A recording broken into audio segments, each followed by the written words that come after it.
얘들아 선생님이 좀 소개를 하면 일단 우리가 수시로 간 친구들이 제자들이 되게 많았어. 근데 내가 선생님 우리 지금 미니오 선생님이셔. 근데 일부러 부탁을 드린 이유는 다른 전교권 친구들에 비해서 약간 좀 꼼꼼하고 뭐랄까 일단 내신이 1.3이라는 거는 전교 1등이나 전교 5등 안에 들었을 법한 등급이더라. 전교 1등 정도 해야 1.3이 나오거든? 그러니까 이것도 전교 1등도 그냥 가끔 한 번 찍은 게 아니라 맨날 거의 전교 1등 했다는 얘기야. 1.3이라는 건 거의 올일 등급 얼마 되는지 알겠니? 1.3은 그냥 나오는 등급이 아니라 1학년 때부터 3학년 때까지 내신이 항상 얘도 반 1등 항상 공부 잘하는 애 있지 이 정도의 등급이 1.3이라고 보면 되고 그리고 많고 많은 선배들을 제치고 선생님께 굳이 부탁을 드린 이유는 약간 이게 선생님의 성격상 MBTI가 뭐죠? 그 ENTJ요. 그러니까 너무 제이스러워. 그러니까 약간 그래서 너무 계획적이고 철저하게 이게 어떻게 해야겠구나라는 이런 관리형이기 때문에 너네가 보고 좀 배울 게 많을 것 같아서 일부러 선생님한테 부탁을 드렸어. 그러니까 보고 좀 기억하고 싶은 거는 좀 뭐랄까 내신도 물론 중요한데 내가 남자애들이나 좀 친구들한테 많이 와서 들어봐 라고 얘기를 했는데 애들이 이런 얘기 하더라고. 와서 선생님 듣는다고 뭐 제 내신이 달라지겠어요? 이런 얘기를 조금 했어. 근데 중요한 거는 3학년이 돼서 막상 학교에서 이제 막 수시를 쓰려고 하면 내신도 물론 중요해. 내신이 좋아야 좋은 학교를 쓰는 건 맞는데 생각보다 이 학생부나 생기부 관리가 안 돼서 교과를 쓰는 친구들이 너무 많아. 그럼 교과를 쓴다는 얘기는 이게 선택권이 많이 없어진다는 얘기거든? 그만큼 너네가 선택권을 넓히려면 이 내신 관리뿐만 아니라 세특이나 뭐 동아리 활동이나 이런 생기부가 되게 중요하다는 팁도 선생님이 주실 거야. 그래서 그런 얘기를 좀 잘 들어서 동아리 활동 어떻게 할지, 뭐 세특 관리 어떻게 할지 이런 거 좀 궁금한 거 있으면 많이 물어봐. 알겠지? 자, 그런 의미로 시작을 할게요. 네, 그러면 시작하겠습니다. 아까 전에 원장님께서 설명을 해주신 듯이 저는 여기 영어학원에서 이제 영어를 가르치고 있고 그리고 인하대학교 영어교육과를 졸업했습니다.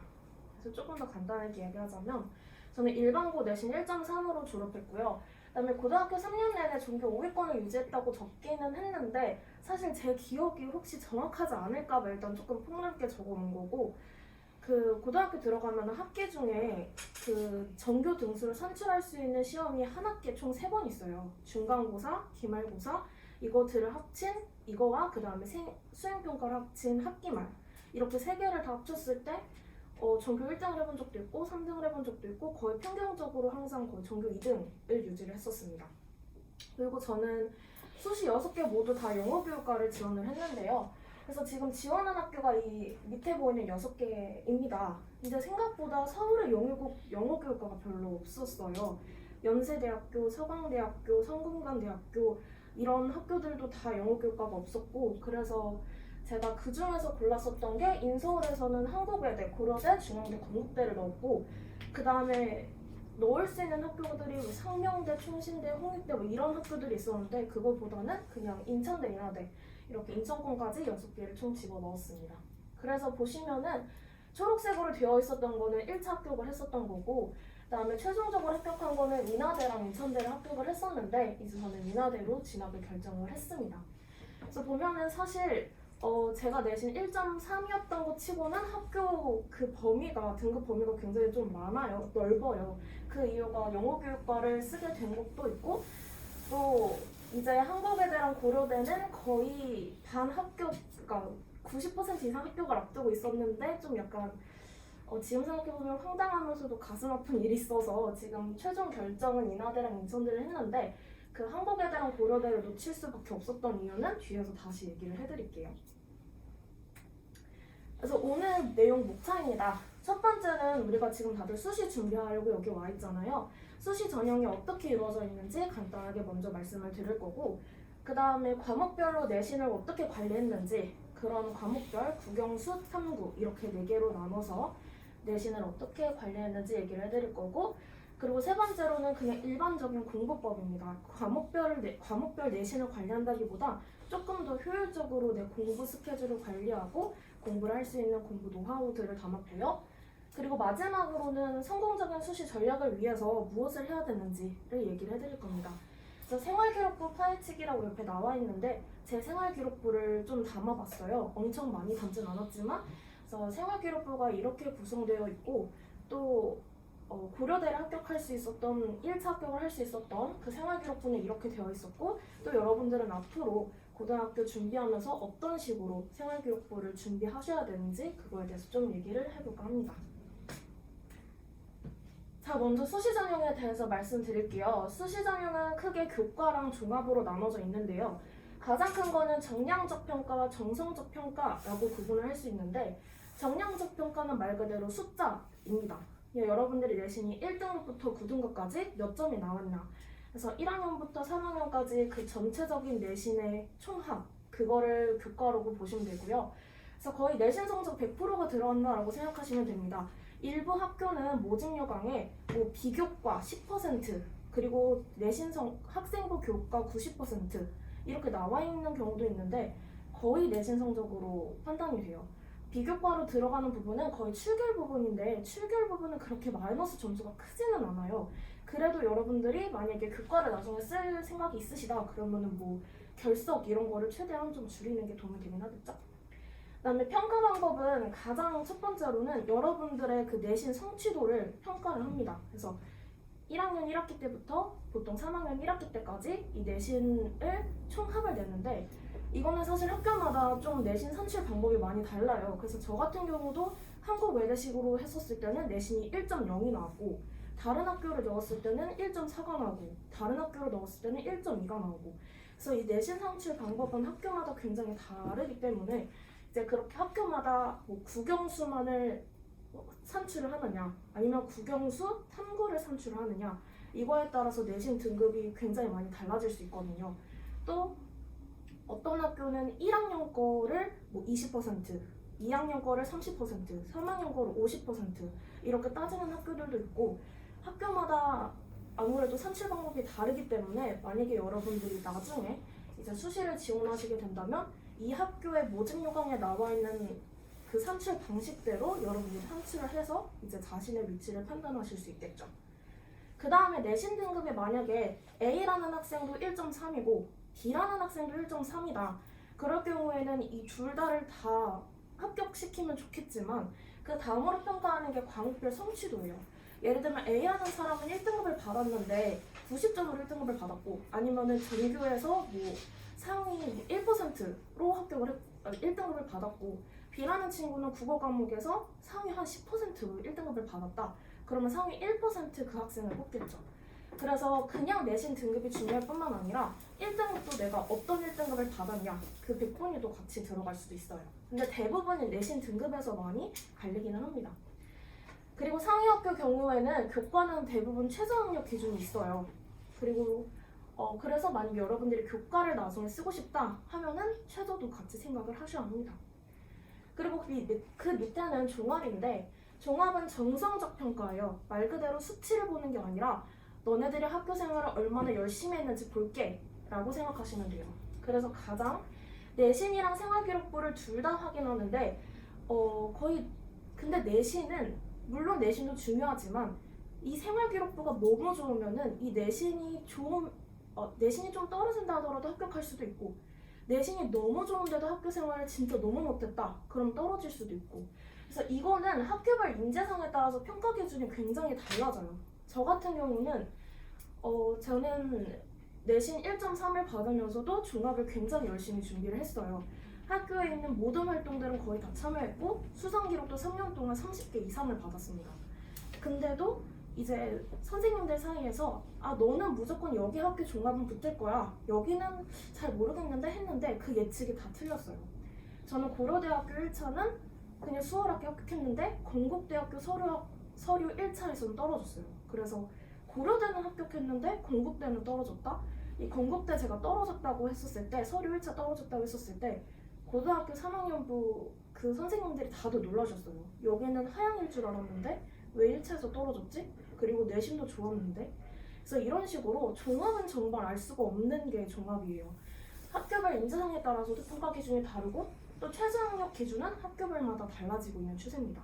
사실 이게 지금 예비 고일이 많아서 조금 개념을 생소해 할까봐 네. 정리를 해주면 일단 교과는 다시 정리를 해보면 상대평가로 이루어지는 그냥 내신 성적을 산출하는 개념이라고 보면 되고 네. 그리고 지금 선생님께서 얘기하신 거는 내신 등급은 상대평가라는 거 그리고 내신 등급만을 가지고 보통 가게 되고 그리고 2학년 친구들이 조금 기억해줄 거는 이게 학교마다 그 기준이 달라.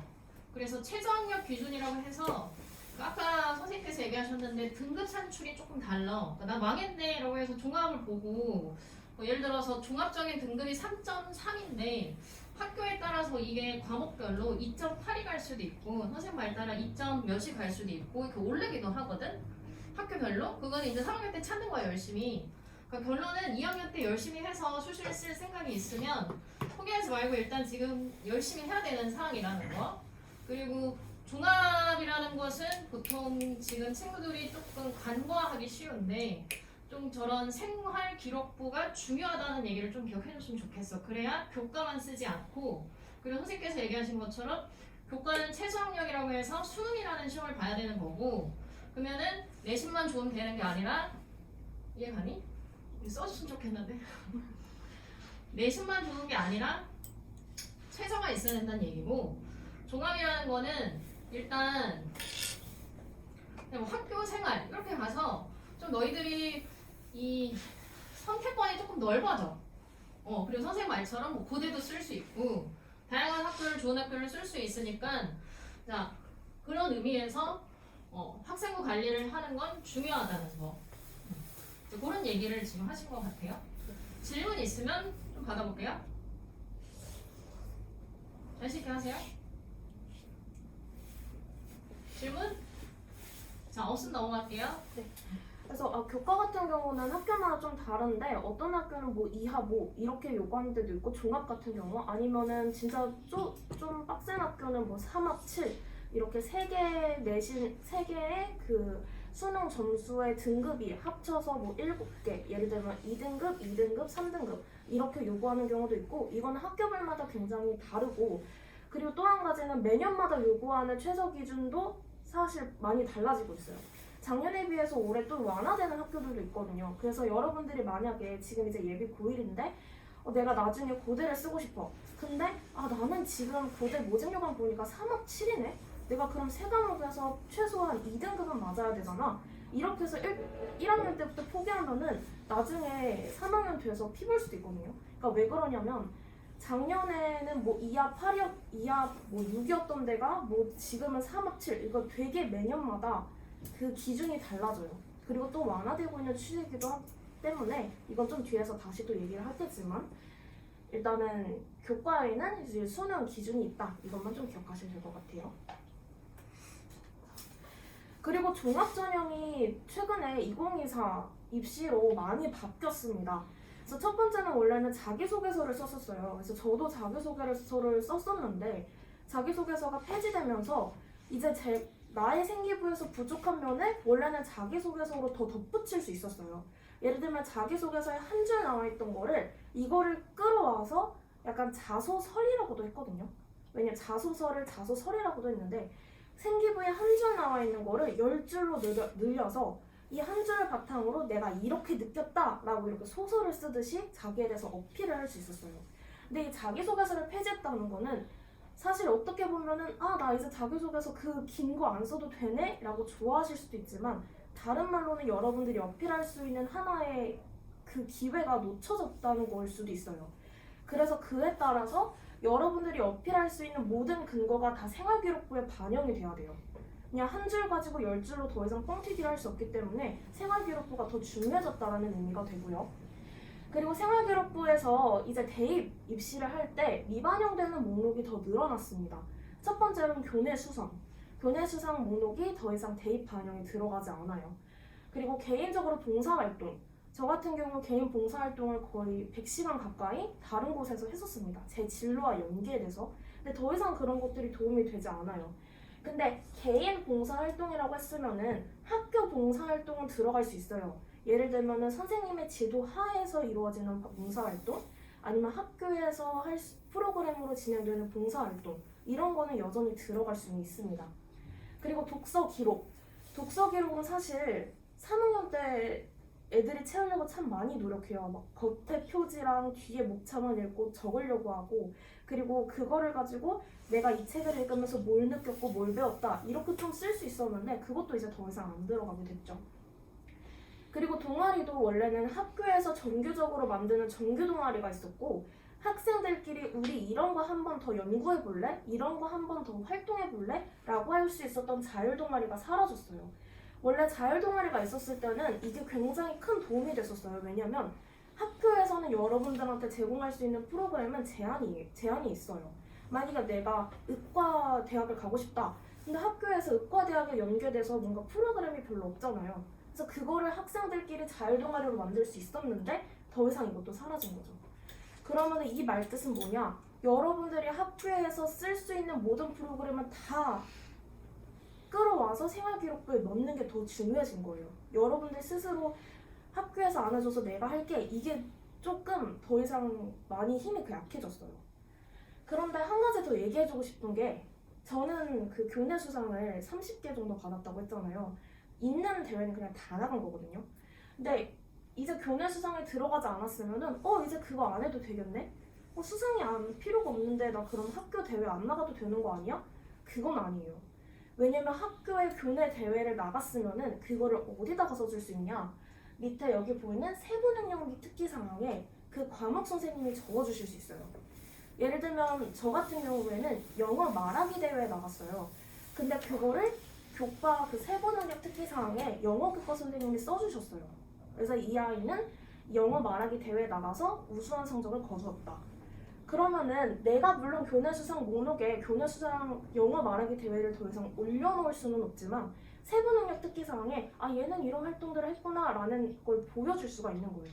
그래서 이런 교내 수상 없어졌다고 교내 수상이 더 이상 중요하지 않은 거는 아니더라. 여러분들이 세부 능력 특기 사항을 넣을 수 있는 하나의 더 무기가 될 수도 있는 거예요. 그리고 남아있는 활동이 밑에 있는 건데요. 자율활동은 그냥 여러분들 학교 생활에서 하게 되는 활동들이에요. 그리고 동아리 활동은 학교에서 이루어지는 정규 동아리 활동, 그 내역이고요. 진로 활동은 여러분들이 진로를 위해서 어떤 활동을 했냐. 예를 들면 학교에서 그런 프로그램 많이 해요. 예를 들면 대입 특강. 그래서 학교에서 무슨 특강 전문가를 데려와서 전교생을 대상으로 대입 그 특강을 했다. 그럼 그 내용도 생활기록부에 들어갈 수도 있어요. 그리고 세부 능력 및 특기 사항은 각 여러분들의 교과 선생님들이 써주시는 겁니다. 그래서 이 학생은 이 과목에서 이런 걸 배웠고 이런 거를 했다. 이렇게 과목별 선생님이 써주시는 게 세부 능력 특기 사항이고, 행동 특성 및 종합 의견은 이 학생에 대한 인성적인 측면을 골고루 보는 그런 목록인데 이거는 담임 선생님께서 써주십니다. 그래서 세부 능력 특기 사항은 교과 선생님이 써주시는 거고, 행동 특성 및 종합 의견은 1년 동안 여러분들을 관찰할 담임 선생님이 써주세요. 그래서 이 내용들은 뒤에서 다시 너무 중요해서 다시 한 번 또 언급을 하기는 할 거예요. 그래서 일단은 수시 전형, 종합 전형이 이런 식으로 좀 바뀌었다. 여러분들 좀 크게 그림을 그리고 계속 들어주셨으면 필요한 좋겠습니다. 게 있으면 좀 사진을 찍어도 될 것 같아요. 여러분.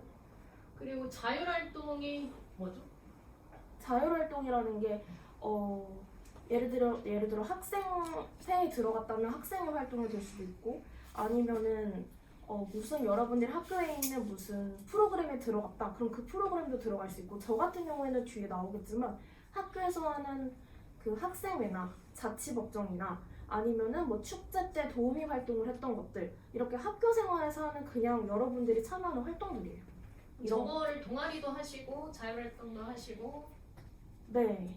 동아리는 사실 모든 학생들이 다 하게 되어 있어서 동아리 활동은 이제 정규로 모든 학생들이 1인 1동아리는 필수기 때문에. 동아리 활동도 이게 자신의 전공과 관련돼서 하는 게 또 도움이 많이 되잖아요. 네, 그렇죠. 그러면 1학년 때부터 좀 관련된 이게 그러니까 좀 진로를 생각하고 동아리 활동을 시작해야 되는데, 예를 들어서 전혀 뜬금없는 동아리 막 무슨 댄스 이런 것도 있나요? 근데 이런 뜬금없는 동아리를 들면 안 된다는 거? 사실 아예 1학년 때부터 전공을 정해놓고 동아리를 들어가면 좋겠지만 1학년 때 좀 방황하는 친구들도 많아서 그럴 때는 그냥 이 활동을 통해서 인성적인 측면을 보여줄 수도 있어요. 이 활동을 하면서 뭐 동아리에서 무슨 갈등이 있었는데 이거를 해결을 했다든가 아니면은 동아리에서 뭔가 협동하는 법을 배웠다든가 이래서 전공과 연계가 안 되면은 여러분들의 인성을 보여주는 측면으로 이제 생활기록부를 채울 수 있습니다. 나중에 다른 과를 쓰고 싶어도 아 선생님 저는 생기부가 이러이러 뭐 예를 들어서 경영학과에 포커스가 맞춰져 있어서 다른 건 못 쓸 것 같아요 이런 얘기를 좀 많이 와서 하는 친구들이 있거든. 그러니까 조금 일단 대략적인 진로는 좀 정해야 될 것 같아. 갑자기 문과 가다가 이과 가다가 이렇게 하면은 맞아요. 아니니까 지금 문이과 통합됐어도 사실상 문이과가 존재하고 그 어느 진로를 좀 가서 동아리 활동을 당장 시작할지 그리고 2학년이면 어떻게 좀 폭넓게 갈지를 조금 생각해 봐야 될 것 같고 그리고 지금 정리를 해보면 선생님께서는 세부 능력은 그러니까 담당별 선생님하고도 잘 샤바샤바를 잘 해야 되고 행동 특성은 담임 선생님이 써주시는 거니까 요거는 여전히 존재하니까 관계를 잘 유지하는 거 선생님하고의 관리가 되게 중요하고 동아리 활동, 학교 활동, 진로 활동과 관련된 저 활동들을 다양하게 참여하는 것도 중요하다. 그리고 아까 얘기하신 게 뭐였죠? 교내 수상은 없어졌지만 그 학교에서 하는 주최하는 대회에 기록이 남을 수 있다. 그러니까 그런 다양한 대회가 있으면 참여를 해서 조금 뭔가 이 한 줄을 쓰는 것도 도움이 된다. 이런 얘기를 하시네요. 네. 또 무슨 다른 질문이 있을까요? 없으면 넘어갈까요? 네, 먼저 내신 이제 구체적으로 내신 관리를 하는 이제 팁들을 좀 알려드릴게요. 이거는 과목별 상관없이 공통적인 제가 생각했을 때 중요하다고 생각하는 내신 관리 팁인데요. 첫 번째는 수업 시간에 졸지 말 거. 이거 진짜 너무 중요해요, 여러분. 사실 선생님들이 앞에 계시면은 여러분들이 뭔가 딴짓하는 거 사실 정말 잘 보여요. 저는 그 영어교육과를 나와서 학교에서 직접 교생 생활을 해본 적도 있고 교단 앞에서 학생들을 가르쳐본 경험이 있어요. 근데 눈이 딴 데로 가는 거, 친구들이랑 살짝 잡담하는 거, 심지어 교과서에 낙서를 하는 거 이런 것도 앞에서는 다 보여요. 근데 그냥 흐린 눈을 하면서 너네들이 뭐 하는지 그냥 안 볼 거야 이런 쌤들이 계실 수도 있지만 일단 다 보인다는 거. 그래서 여러분들이 학교 생활할 때 졸지 않고 경청하는 것도 세부능력 특기사항을 잘 쌓는 하나의 팁이 될 수도 있어요. 왜냐면 그래서 저는 그 교과 선생님이랑 굉장히 친하진 않았지만 나중에 생활기록부를 보니까 정말 저에 대해서 잘 써주신 거예요. 근데 그게 수업 시간에 졸지 않고 경청했기 때문이다. 그렇게 생각하시면 될 것 같아요. 그리고 또한 여러분들이 내신 시험은 이 앞에서 가르치는 선생님이 출제하는 거잖아요. 그래서 여러분들은 시험 출제자가 나 이거 낼 거야 라는 거를 여러분들이 듣고 있는 거라고 생각하시면 돼요. 그래서 수업 시간에 선생님들이 말씀하시는 거, 강조하시는 거 너무 중요하니까 필기는 항상 꼼꼼히 하셔야 돼요. 그래서 저는 3년 내내 수업 시간에 딱 졸아본 적이 딱 한 번 있었는데 3년 동안 그때 밤을 새가지고 너무 피곤해서 국어 시간에 선생님이 작품 읽어주시는데 너무 졸린 거예요. 그래서 원래는 항상 막 샤프 끝으로 손 찌르고 막 손톱으로 누르면서 겨우 잠깼는데 한 번 꾸벅 졸은 거예요. 근데 그때 그 국어 선생님의 말을 아직도 잊지 못해요. 지연아, 너 자고 있어? 너 졸아? 너 어디 아프니? 막 이러시는 거예요. 그러니까 한 번도 저는 그만큼 졸아본 적도 없고 항상 똘망똘망하게 수업을 들었기 때문에 그런 제가 조는 모습이 이제 그 국어 선생님한테 좀 충격이었던 거죠. 근데 저는 그만큼 수업 시간에는 절대 졸은 적이 없고 필기는 항상 꼼꼼히 했습니다. 그래서 교과서는 그냥 그 선생님이 수업했던 내용 그대로를 다 담고 있도록 필기는 항상 꼼꼼히 했습니다. 그리고 두 번째는 시험지는 안 버리셨으면 좋겠어요. 사실 시험 보면은 이 시험지를 버리면 내가 나 이제 시험 끝났다 하는 해방감을 느끼는 친구들도 있어요. 근데 그러면은 이 학교 출제 스타일을 파악하는 게 힘들어져요. 그러니까 사실 그 여러분들이 본 시험지가 기출문제인 거예요. 그러면은 이게 무슨 뜻이냐? 학교에서 시험을 볼 때는 보통 기출문제를 바탕으로 시험 문제를 냅니다. 그래서 선생님들이 시험 문제를 낼 때 작년 문제는 어땠지? 이런 거를 보기도 하고 또 전에 중간고사 때는 어떤 식으로 냈었지? 이런 걸 확인하기도 해요.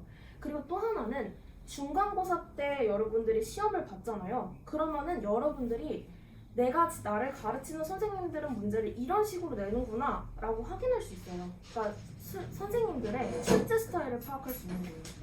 그리고 만약에 내가 오답이 생겼다. 그럼 그 오답 원인을 파악하는 것도 중요합니다. 예를 들면은 저는 한 번 한국사 때 3등급이 나온 적이 있었어요. 그러니까 중간고사 점수로 3등급이 나온 적이 있었는데 시험지를 분석하면서 내가 왜 3등급이 나왔을까? 이제 중간고사로 3등급이 나왔을까 보니까 그 되게 디테일한 암기 문제들 그런 것들에서 많이 틀리더라고요. 그래서 그거를 보완을 해서 기말고사 때는 1등급으로 다시 올릴 수 있었어요. 그래서 물론 이제 수행평가도 다 합해서 그렇게 3등급에서 1등급으로 올릴 수도 있었지만 아무튼 내가 시험을 왜 틀렸을까? 내 오답 원인은 뭐였을까? 이거를 파악하는 것도 도움이 되기 때문에 시험지는 버리지 마시고요. 그리고 세 번째로는 넉넉한 시험 대비 기간을 갖는 건데 이거를 사실 많이 힘들어해요. 저도 지키는 거 되게 어려웠어요. 근데 아무래도 시험 기간이 넉넉할수록 마음의 여유가 생겨요. 근데 마음의 여유가 생기면은 물론 내가 공부할 수 있는 시간을 더 많이 확보하는 것도 의미가 있지만 시험 기간에 쫓기고 있으면은 마음의 여유가 생기지 않아서 내가 글을 보는데도 불안감에 머릿속에서 그 내용이 날아가요. 그래서 읽다가도 근데 내가 지금 이거 하는 게 의미가 있을까? 지금 내가 이거 말고 다른 거 할까? 그래서 공부하다가 갑자기 다른 걸로 돌아가고 국어하다가 근데 나 이거 수학 그냥 냅둬도 되나? 하다가 다시 수학 가고 이렇게 불안한 마음이 머릿속에 내용을 넣어놓는 게 되게 방해를 많이 하거든요. 그래서 3, 4주 동안 막 열심히 하기보다는 내가 조금 일찍 해서 마음의 여유를 가지면서 공부하는 것도 여러분들이 좀 머릿속에 내용을 더 많이 넣는데 도움이 될 거라고 생각을 합니다. 일단 그 내신 대비를 3, 4주 했다고 가정을 하고 보통의 친구들이 3, 4주 내신을 했는데 이게 좀 성과가 1등급이 나온 비결? 네? 1등급이 나오는 비결이 있어요. 3, 4주 그러니까 예를 들어서 보통 친구들이 3, 4주는 보통 내신 대비를 하거든요.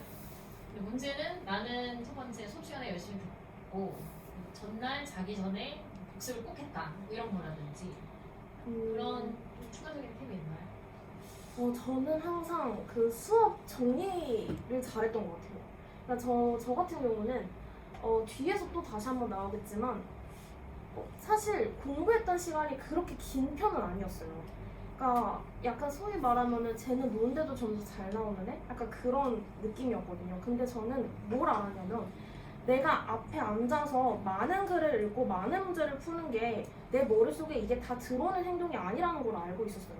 그래서 내가 책상 앞에 앉아있는 것보다 진짜 딱 머릿속에 집중해서 내 머릿속에 넣을 수 있는 그 시간들을 정말 잘 활용을 했었고 그리고 내가 공부했던 거를 눈으로 정리하고 복습할 수 있는 그런 자료들을 항상 많이 만들었어요. 그래서 저는 그냥 내가 눈으로 읽고 손으로 많이 쓰는 것보다 제가 직접 그 자료를 만들고 예를 들면 필기자를 한다거나 단권화를 만든다거나 아니면 요약본을 이제 쳐가지고 만든다거나 이렇게 제가 직접 자료를 만드는 활동을 많이 했어서 그런 것들도 하나의 팁이 될 수도 있어요. 이게 수학을 하고 그 당일날이나 아니면 뭐 그 주안에 보통 준비가 어느 정도 돼 있다는 얘기인가요? 그게 사실 가장 좋겠는데 근데 당일날 하기는 조금 힘들기는 해요. 그래서 최소한 한 일주일 내에는 정리를 해놓는 게 좋기는 한데 만약에 내가 진짜 바빠서 일주일 동안 정리를 못했다 그러면은 이 기간 동안 다시 정리하면서 복습을 하면서 그래도 저는 괜찮았었던 것 같아요. 근데 이 노트 필기를 할 때 중요한 것도 있는데 그거는 뒤에서 다시 한번 일단 정리를 해보면 첫 번째는 일단 공부를 잘하는 친구들의 기본적인 특징이기도 한데 수업 시간에 이게 되게 집중력 있게 들어서 내용의 거의 반 이상을 습득하고 간다는 거. 그냥 그 말 그대로 생각 없이 선생님을 따라쓰기를 하는 게 아니라 내용을 이해하면서 되게 집중력 있게 듣는 거야. 그러면은 거의 내용의 한 60 정도? 최소한 이 정도는 듣는다 치고 그리고 정리를 잘하셨다고 하니까 내용을 그냥 열심히 쓰란 얘기가 아니라 집중력 있게 들어서 흡수를 하란 얘기야. 이게 일단 첫 번째 얘기신 것 같고 두 번째는 이건 정말 공부를 잘하는 친구들의 공통된 특징이야. 그리고 그 공통된 특징은 이런 친구들일수록 집에 가서 공부를 이렇게 막 생각만큼 열심히 하지는 않아. 그러니까 잘 만큼 자고 놀 만큼 놀고 함에도 불구하고 잘한다는 소리를 들어. 왜냐면 이게 제일 중요한 거는 수업 시간에 정말 열심히 집중력 있게 들을 것. 선생님이 어떤 얘기를 하는지 열심히 쓰란 얘기도 있지만 쓰는 것보다 열심히 듣고 그리고 그 내용을 열심히 필기했다는 얘기는 그리고 집에 가서 두 번째는 복습을 한다는 얘기야. 이 복습은 선생님이 당장 3, 4주안에 이게 내신이 해결이 되지 않고 뭐 열심히 한다고 해서 3, 4주라는 시간은 사실 다른 친구들도 다 열심히 하는 시간이거든. 그러니까 이게 뭐 일주일 더 열심히 해서 내가 5주를 해도 정말 열심히 하는 친구들 많기 때문에 현실적으로 봤을 때 수업 시간에 열심히 하고 그리고 평소에 복습을 해서 선생님이 이 노트 관리, 이제 노트 공부법을 하셨다고 하니까 그렇게 정리를 하면서 배운 내용을 보면은 80% 정도는 이미 학습해 놓은 상태인 거야. 왜냐면 수업 시간에 60을 했고 복습을 하면서 20을 했고 그럼 3, 4주라는 시간 안에는 그 20%만 채우면 되는 거야. 그렇게 공부를 해야 된다는 거 이거 조금 기억해줬으면 좋겠고 그리고 시험지는 선생님이 정말 이거는 중요하게 얘기하셨는데 오답 원인을 파악하는 거는 항상 이 공부를 잘하는 친구들이 항상 얘기하는 거거든. 그러니까 자신의 이 유형이 똑같고 항상 영화관에 와서도 틀린 거 한번 써봐 하면은 항상 비슷한 유형을 틀려. 근데 생각보다 많은 아이들이 시험지를 갖다 버리거나 오답을 보려고 하지 않아. 왜냐면 결과가 너무 실망스럽거든. 이거 되게 중요하니까 항상 조금 그리고 나중에 물어봐. 선생님 시험에 저희 학교 뭐 나왔죠? 이렇게 나한테 물어봐. 내가 이렇게 알려줘. 네? 이거 못 알아들어.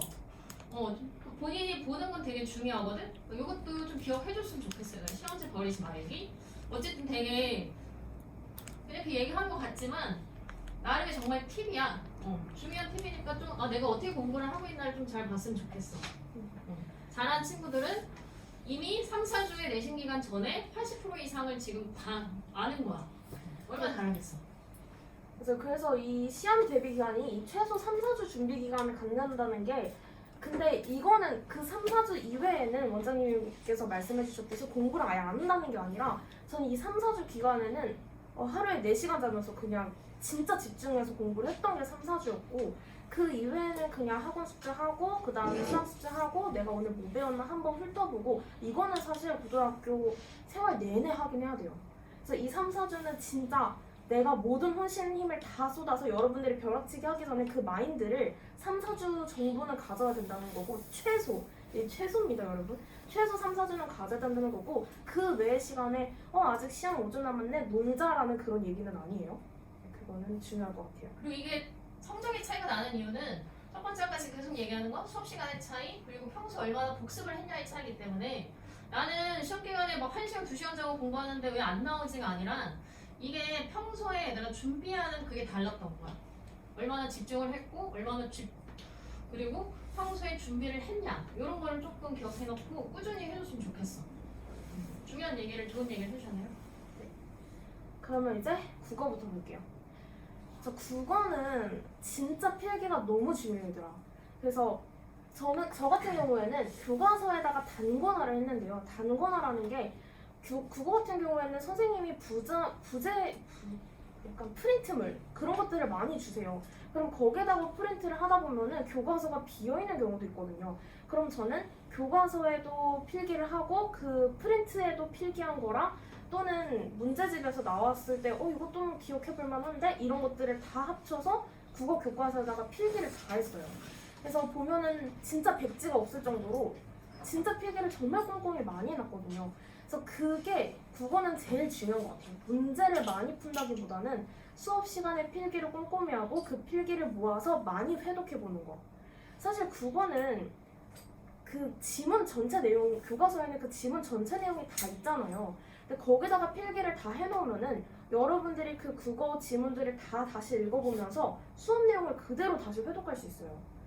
그래서 국어 같은 경우는 특히 몇몇 친구들이 예를 들어 소설에 나오면은 소설 전문을 한 번만 읽어봐요. 한 번 읽어보고 그냥 이 소설에 대한 분석 내용만 죽어라 봐요. 그러면은 이 소설의 특정 일부분이 나왔을 때 생소함을 느낄 수 있거든요. 근데 웬만하면은 교과서 전체의 필기를 꼼꼼히 해놓고 작품 전체를 여러 번 회독하면서 내가 이 부분에서 내가 이 문장에서 이거를 좀 중요하다고 적어놨었구나 복습하는 거 되게 중요해요. 그래서 저는 교과서에다가 단권화를 하듯이 모든 필기 자료는 다 했고 두 번째는 국어 같은 경우 이게 진짜 정말 많이 일어나요.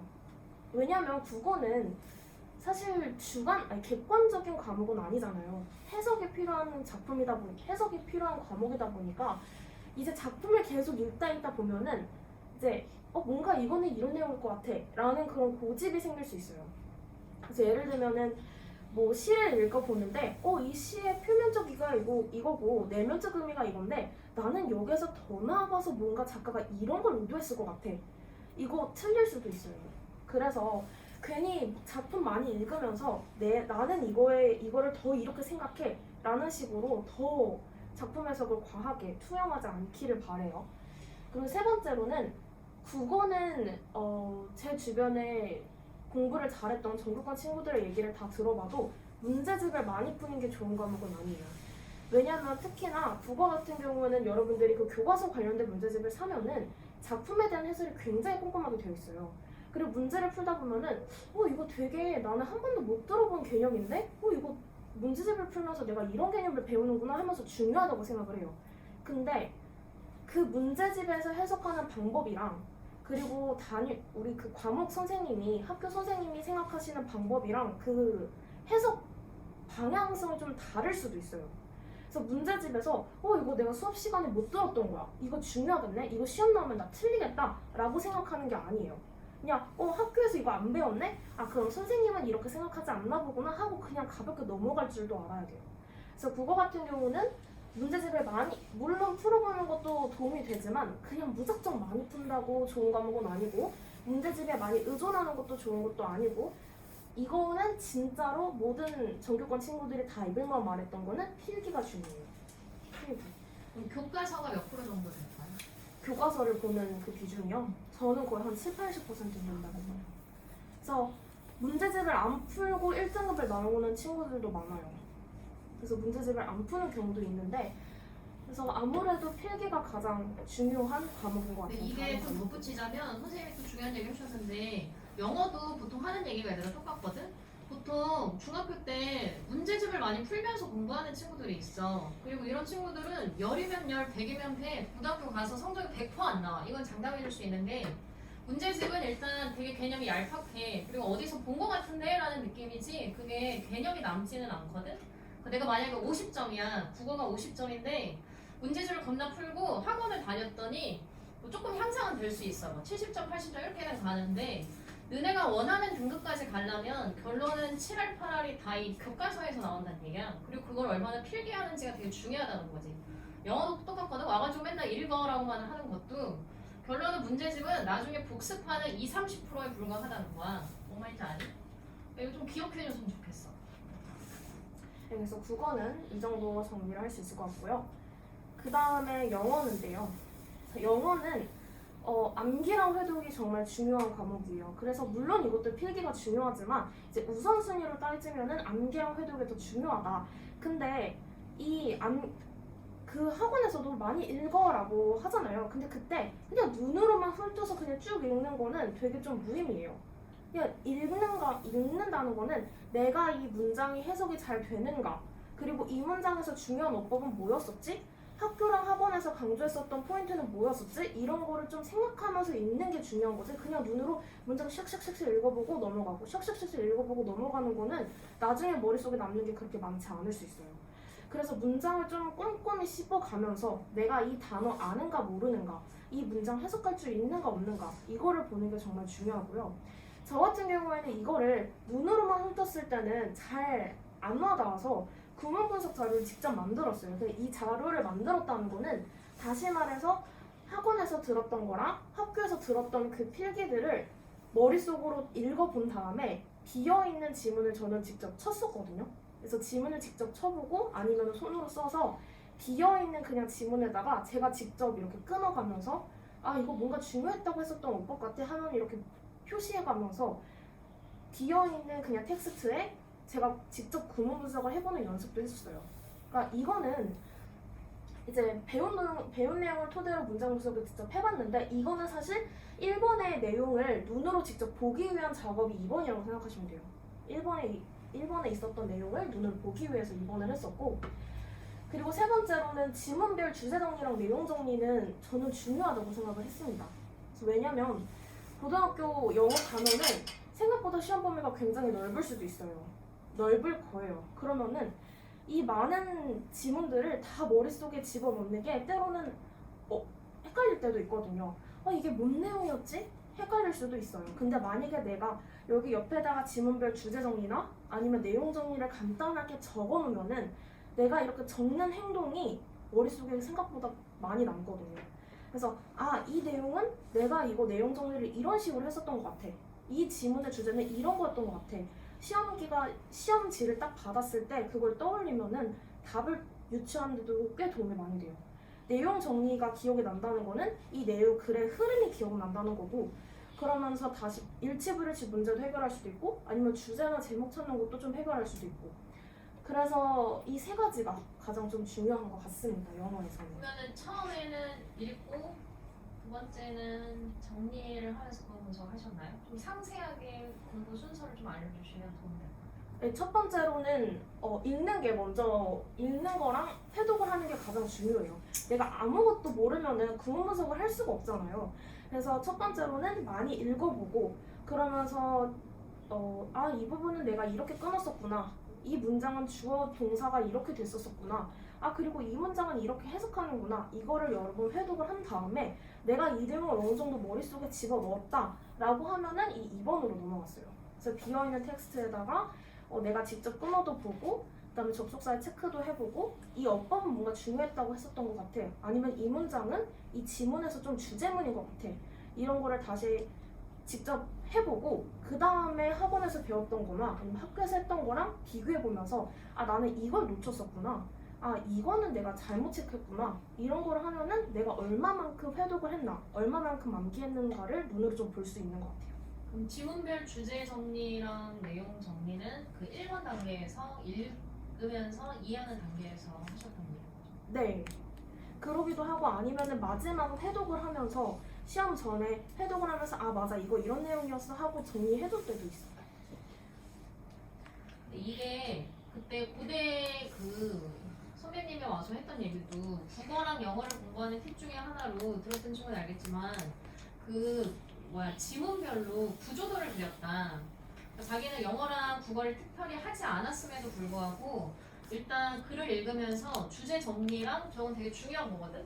그러니까 학원에서 해주는 것도 사실 저거야. 내용을 정리해주는 저 단계는 되게 중요한 것 같고, 여기서 좀 놓치지 말아야 될 거는 일단 이게 무조건 외워야지라고 보는 게 아니라 되게 큰 그림을 그리는 포괄적 단계가 저 주제 정리하는 포괄적 단계인 거고, 그리고 세부적으로 들어가서 놓치지 않고 뭐 내용 정리도 해보고 구문 정리도 하고 이렇게 세부적으로 들어가는 포괄적 단계랑 세부적 단계를 둘 다 챙겼다는 얘기라는 거. 그리고 이게 그냥 단순히 눈으로 읽는 단계가 아니라 오늘부터 정리를 해야지가 아니라 좀 나름의 방법을 세워서 이 포괄적으로 어떻게 공부를 할 거고, 그래 전체적인 흐름을 파악하는 거, 이거 좀 국어에도 적용되는 내용 같고, 그리고 세부 내용을 좀 기억하는 거, 이런 거를 조금 기억하고 계셨으면 좋겠네요. 그리고 그 다음은 수학입니다. 자, 수학 같은 경우는 내가 만약에 이 개념이나 공식을 잘 모르고 있다면은 저 같은 경우에는 A4 용지 한 장에다가 아니면 노트에다가 하셔도 되고요. 개념과 공식은 따로 정리를 해놨습니다.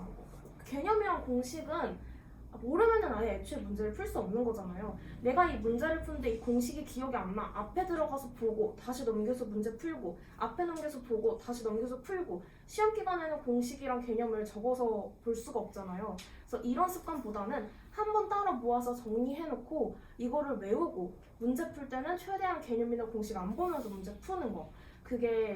그거는 기본으로 하셔야 되는 거고요. 2번이 저는 제일 중요하다고 생각합니다. 생각보다 수학학원 가서 교과서 문제를 많이 안 다루는 경우도 있어요. 근데 교과서 문제에서 변형에 대해서 시험 문제 나오는 경우도 굉장히 많고, 선생님들은 기본적으로 교과서를 바탕으로 시험 문제를 출제를 고민하시거든요. 그래서 교과서 문제 같은 경우에는 저는 최소 3-4번, 많으면 5-6번까지도 많이 풀어봤어요. 그래서 이 유형은 내가 완벽하게 파악을 했다 할 정도로 교과서 문제는 많이 풀어봤고요. 그리고 생각보다 이 교과서 변형 문제들이 시중에 많이 구할 수 있어요. 여러분들이 인터넷 검색만 해도 내가 가지고 있는 교과서가 만약에 신사고다. 그럼 신사고 수학 변형 문제 쳐보면은 많이 나옵니다. 그래서 그런 것들도 활용하는 것도 하나의 팁이 될 수도 있죠. 그래서 교과서 문제나 교과서 유형은 가장 중요하고요. 세 번째로는 그냥 문제 많이 푸는 거 중요해요. 근데 그냥 단순히 문제를 많이 푸는 거 중요하지는 않아요. 그러니까 이 문제를 많이 푸는 게 좋지만 단순히 문제를 많이 푸는 게 중요하지 않다는 게 무슨 말이냐면은 그냥 문제집에 있는 문제를 기계적으로 푸는 거예요. 그냥 기계적으로 문제를 풀기만 하면은 나중에는 틀렸으면 그냥 이거 틀렸구나, 맞았으면 이거 맞았구나 이렇게 넘어가면은 똑같아요. 계속 이게 반복이 되거든요. 그래서 이 세 번째 이거는 잘못 들어간 것 같아요. 잘못 들어갔네요. 그래서 단순히 문제를 많이 풀기보다는 여기는 다른 내용이 원래 적혀 들어가야 되는데 어떤 거냐면 좀 다양한 유형들, 다양한 난이도의 문제들을 많이 풀길 바래요. 예를 들어 너무 쉬운 문제만 많이 풀지 말고 쉬운 문제도 풀었다가 좀 그 중간 난이도도 풀어보고 그다음에 더 어려운 문제들도 풀어보고 그래서 하나의 개념이라고 해도 그 문제를 변형해서 풀 수 있는 방법이 굉장히 많거든요. 쉬운 난이도부터 어려운 난이도까지 이런 여러 유형들을 많이 풀어보는 게 더 도움이 될 것 같아요. 그리고 네 번째는 오답 노트를 활용하는 건데 사실 이 오답 노트는 여러분들이 나중에 다시 보기 위함도 있지만 저는 오답 노트를 이런 식으로 썼거든요. 그러니까 그 노트를 이렇게 4등분을 했어요. 4등분을 해서 왼쪽에는 문제를 넣어놓고 오른쪽에는 내가 이 문제를 어떻게 푸는지 풀이 방법을 적었어요. 그래서 이렇게 하면서 내가 만약에 이 문제는 또 틀릴 것 같다, 2번 이상 틀렸다, 아니면 이 문제는 이해가 안 된다 라고 하면은 노트에다가 문제를 적어놓고 아니면 오려서 붙여놓고 옆에다가 풀이를 꼼꼼하게 쓰면서 그래 이런 유형은 이렇게 푸는 거야 다시 한번 새기는, 복습하는 방법이라고 생각하시면 될 것 같아요. 그리고 내가 원래 처음에 썼던 답, 만약에 원래 답은 -2인데 나는 -1을 적었다. 그럼 여기다가 -1이라고 적고 내가 왜 -1이라는 답이 유추가 됐었을까? 이것도 확인해 보는 거 좋아요. 예를 들면은 내가 공식을 잘못 외웠다. 아니면은 접근 방법이 완전히 틀렸다. 이런 식으로 내용을 적어서 내가 이게 왜 틀렸는지 그리고 원래 푸는 건 어떻게 풀어야 되는 건지 이렇게 좀 정리를 해주시면 좋은데 한 가지 오답 노트는 틀린 모든 문제를 다 하는 건 아니에요. 그럼 진짜 시간 낭비예요. 내가 2번, 3번 이상 틀렸다거나 아니면 이거 내가 잘 기억을 못할 것 같아. 아니면 이거 진짜 내가 손도 못 댔어. 나중에 또 틀릴 것 같아. 이런 문제들만, 일부 문제들만 뽑아서 오답 노트를 하시는 게 좋아요. 틀린 문제 다 하면은 시간이 정말 많이 걸리고 효율적이지도 않습니다. 이게 내신에서만 내신에서도 하셨나요? 네? 내신 때. 근데 내신 때도 하고 이런 오답 노트 쓰는 거는 모의고사에서도 하고 다 했었어요. 그리고 궁금한 건 두 번째는 저 문제를 자르셨나요? 애들이 되게 많이 물어볼 텐데. 어떤 거요? 그 문제를 붙이거나 네. 해야 되잖아요. 이거는 그냥 저 같은 경우에는 이거를 찍어서 붙일 때도 있었고 이거는 그냥 제가 PDF 파일 잘라가지고 붙여놓은 하나의 예시고 붙일 수 있는 만약에 내가 직접 쓰기 귀찮다 근데 문제집도 오리기가 귀찮다 그럼 찍어서 프린트해서 붙이는 것도 하나의 방법이 될 수 있죠. 요즘은 옛날에 같지 않아서 이게 뭐 패드나 핸드폰이나 이런 또 전자기기를 많이 갖고 있으니까 오답 노트를 굳이 좀 해보고 싶다 하면은 노트를 하라는 건 사실 이게 약간 좀 오해를 하지 않았으면 좋겠는 게 시간 낭비를 또 여자아이들이 되게 많이 하는 삽질 중에 하나야. 근데 이게 어떻게 보면 약간 이걸 잘못 알아들으면 안 된다는 얘기가 오답 노트는 되게 중요해. 이거는 그때 고대 선생님도 오셔가지고 얘기를 했던 부분이고 오답 확인을 하는 과정이 중요하다. 자기는 양보다는 질로 승부를 했다. 뭐 똑같은 얘기를 지금 하신 거야. 되게 중요한 얘기인 거고 그 선생님도 그때 7등급에서 본인이 2등급이었나 1등급까지 갈 수 있었던 이유는 노트를 정리했고 선생님과 똑같은 얘기야. 문제를 많이 풀진 않았다. 지금 똑같은 얘기를 지금 하신 거거든. 근데 일단 오답을 보는 과정을 본인이 어떻게 다시 한번 할지에 대한 좀 고민을 했으면 좋겠고 굳이 노트를 따라 하라는 건 아니지만 전 정리형이 아니에요 하면은 어쨌든 뭐 사진을 찍던지 요즘 아이들은 해서 그 문제를 다시 풀 수 있게끔 하는 이런 교육은 조금 해줬으면 좋겠고 문제를 궁금한 거는 다시 단순한 문제를 많이 풀지 않고 보통 친구들이 수학학원에 가면 문제를 막 잔뜩 주니까 그 문제를 풀고 또 막 10장 20장을 줘서 풀어라고 해서 보통 풀고 그리고 다음날 갔더니 또 20장을 줘서 또 풀고 그냥 이렇게 생각 없이 풀거든요.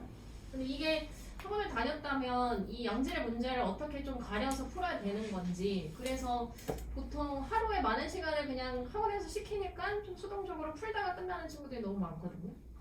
저 같은 경우에는 고등학교 2학년 그 1학기 때까지만 학원을 다니고 그 이후로부터는 학원을 안 다녔었어요. 그래서 1학년 때까지 다니는 이유는 그냥 보통 고등학교 수학학원에서는 다 선행을 하잖아요. 선행을 몇 번 회독하기 위해서만 수학학원을 다녔었고, 그리고 시험 기간 때는 저 같은 경우는 이제 부모님이랑 합의를 해서 학원에 가지 않을 때도 있고, 아니면 그냥 문제만 받아와서 숙제 검사는 안 하거나 그런 식으로도 한 번 했었거든요. 근데 물론 학원을 잘 따라가서 좋은 점수 1등급을 맞는 경우도 있는데, 만약에 내가 학원 문제만 따라가느라 교과서 문제 풀 시간도 없다, 그리고 그냥 내가 문제 푸는 기회가 된 것 같다, 이러면 내가 맞나라는 생각은 한번 하시는 게 좋아요.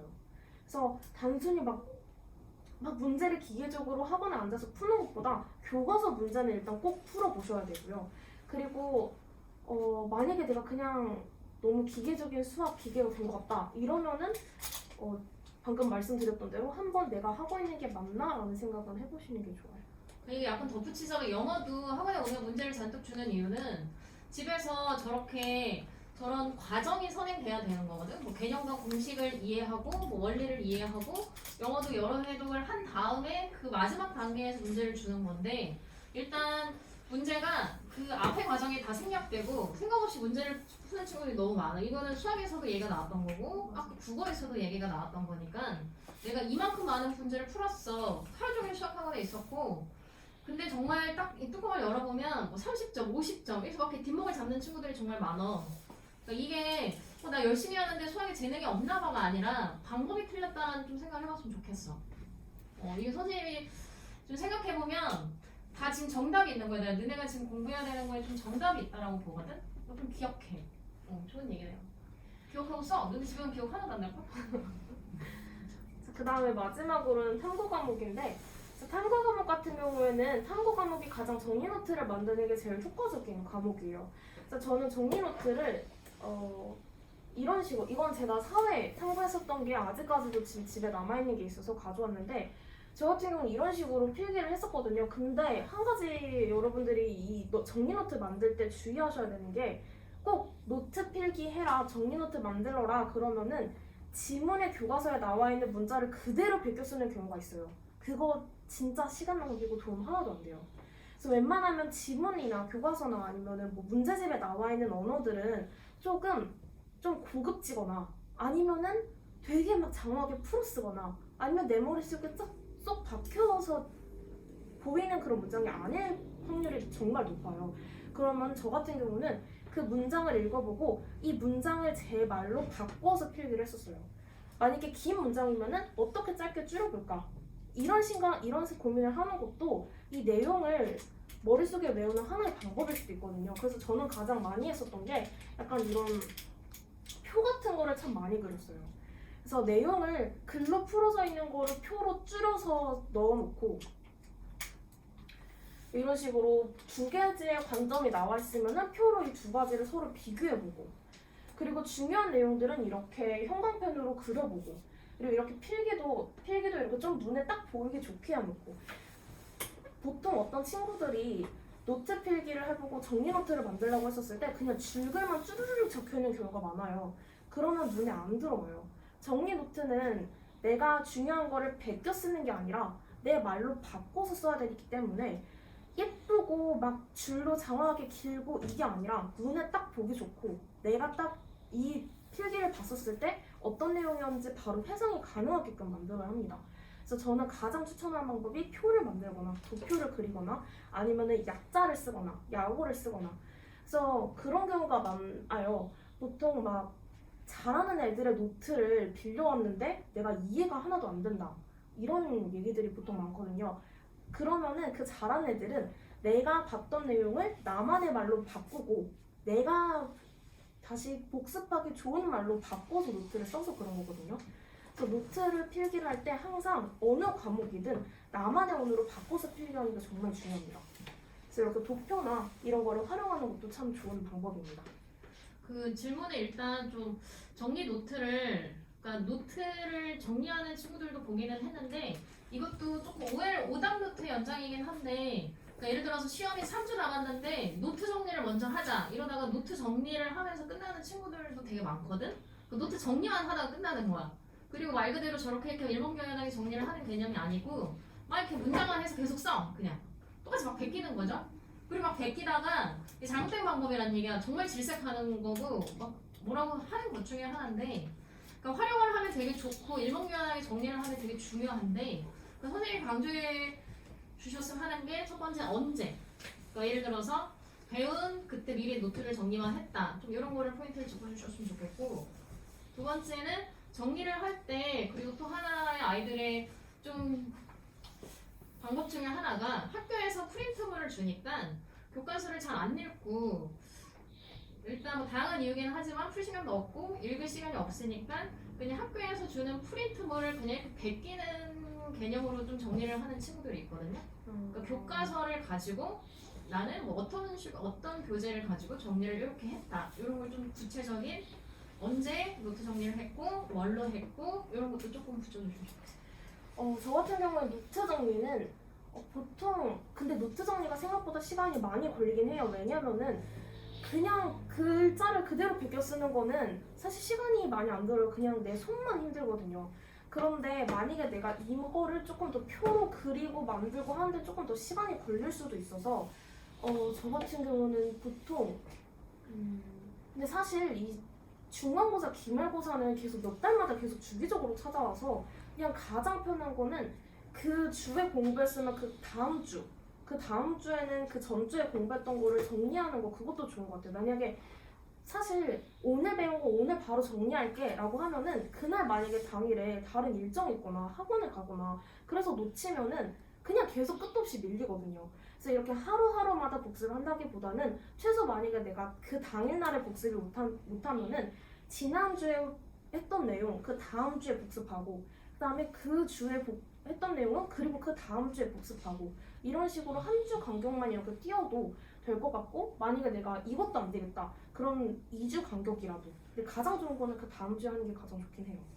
왜냐면 그래야 더 머릿속에 잘 나오기도 하고 들어오기도 하고 또 내가 강조했던 부분이 잘 떠오르기도 해서 그 다음 주에는 하는 게 가장 좋을 것 같고 그리고 노트 필기는 교과서를 빼놓을 수는 없는 것 같아요.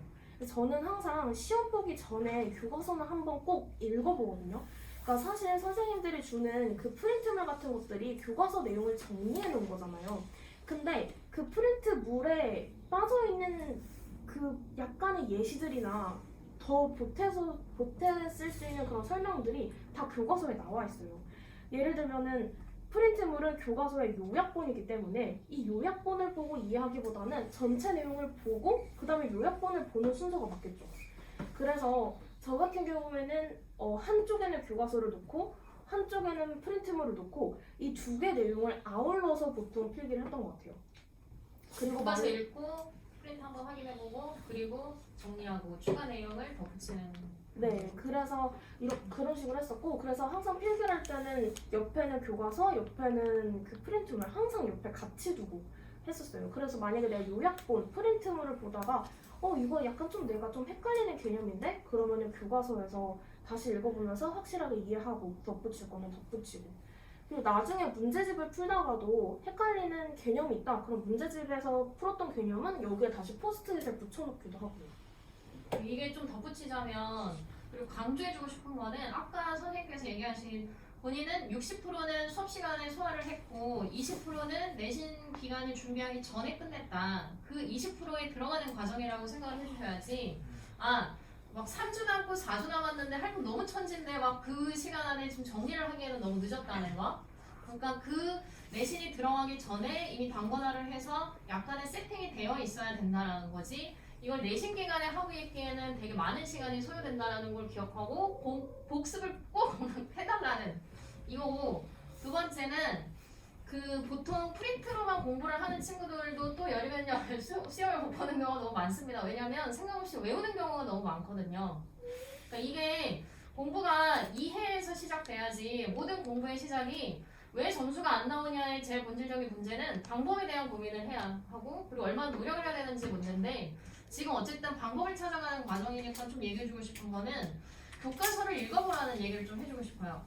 그러니까 이 교과서 읽어보라는 얘기가 보통 아이들의 공부는 문제집을 푼다. 이게 정말 최악이고 1번이 바로 문제집을 푸는 경우 두 번째는 프린트를 읽고 배강이 읽고 문제집을 푼다. 이것도 좋은 등급으로 갈 수 없는 거라는 거. 1등급과 나의 등급에는 차이가 날 수밖에 없는 거야. 왜냐면 공부의 깊이가 다르잖아. 그리고 공부의 깊이도 다르고 지금 보면서 느꼈으면 좋겠는 거는 깊이가 다르고 그리고 얼마나 많이 회독했는지가 지금 다르다는 걸 좀 느꼈으면 좋겠어. 아, 쟤는 재능이 많아서 머리가 똑똑해서 뭔가를 잘하는 아이구나 라는 이런 게 아니라 벌써 이게 차이가 날 수밖에 없다라는 걸 좀 배우고 갔으면 좋겠어. 그리고 그 안에는 교과서가 있고 그리고 여러 번에 걸쳐서 이렇게 준비가 되어 있다는 거 그런 걸 좀 기억하셨으면 좋겠네요.